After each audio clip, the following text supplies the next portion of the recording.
is the fifth Marvel Comics character Netflix has created a series for, and it's so far enjoyed mixed reviews. Jon Bernthal's Marinette-turned-murderous vigilante was first introduced in Season 2, and after skipping, has now returned to the Ing service in violent fashion. However, may be the last new series based on any Marvel property on Netflix, and that has everything to do with Disney's plans for their own Ing service. In 2012, Netflix and Disney brokered a deal that allowed the latter's films and TV series to be aired on the global service. That included classic animations and Pixar films, Lucasfilm properties, and many additions to the Marvel Cinematic Universe.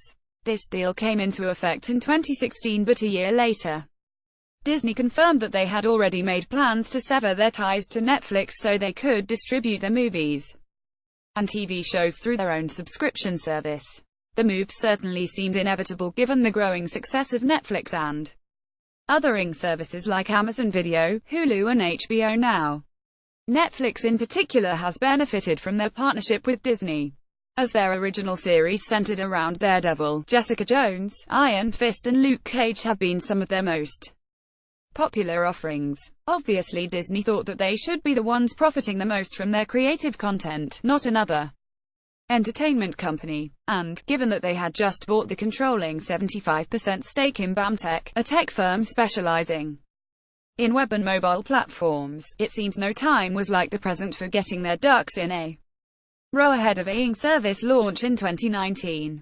Disney's CEO Bob Iger made that clear in a statement released earlier this month. No other entertainment company is better equipped to navigate the ever-evolving media landscape, thanks to our unparalleled collection of brands and franchises and our ability to leverage intellectual property IP across our entire company.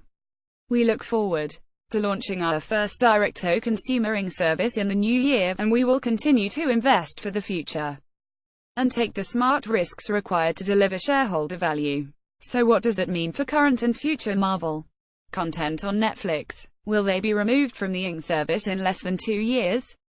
No, not according to Wall Street Journal reporter Ben Fritz, who says, so that means seasons 1 and 2 of will remain on Netflix.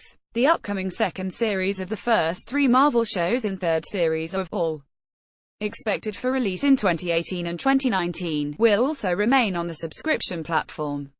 Marvel's The Defenders will remain on Netflix, as will the other shows. That's because Netflix didn't just license the shows to be aired on their service, but they also co-produce them. So they are just as much Netflix's property as Marvel. It certainly makes sense for them to have brokered a deal that would allow them to keep the Ing rights to these shows, as they are some of the biggest draws for subscribers, and it's through the subscriptions that they make their money.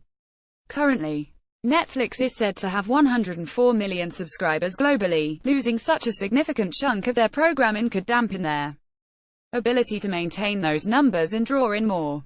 According to Forbes, 10.7% of Netflix's subscribers alone secured higher ratings than most network shows, with 4.8 million viewers in the 1849 range, and, shockingly, was the most binged series of 2017. Though no plans have been officially announced for a second season of it, certainly lends itself to a follow-up. Frank Castle may have gotten his vengeance on those who murdered his wife and children, but that doesn't mean his vigilante efforts are over.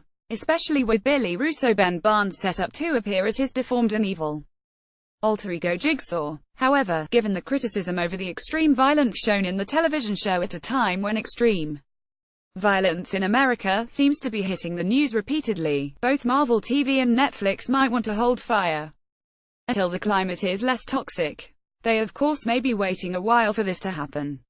If anything, Netflix's deal with Marvel over the original series seems rather similar to the one the studio has with Sony over Spider-Man. That's because Marvel and Sony co-produced, with the former taking control of the film's creative direction and the latter responsible for distribution. In Netflix's case, they were in charge of distribution via their Ing service, while Marvel Television were the creative brains behind each season.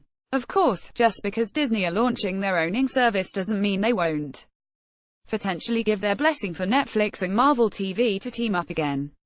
Right now, as you're reading this, they may have already put into motion plans for a Blade or Moon Knight show.